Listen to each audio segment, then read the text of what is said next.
Thanks, kid. It's great. I love dead sea creatures. Ugh. Don't you dare. But it's... Oh no, I don't think it's dead. I'll hold on to it then. It's not going to bite. Grape cooler. Very nice.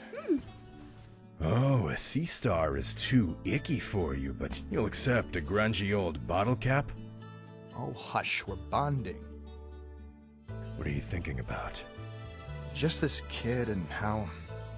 I don't know. I just wonder how he could be like this, after everything he went through. We both went through a lot when we were young too, and we turned out alright. But I get what you mean. I'm glad it hasn't broken him. He's bright and a good kid.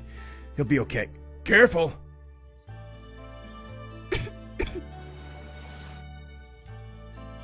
I'm not so sure any of us will be okay. But at least we can enjoy today.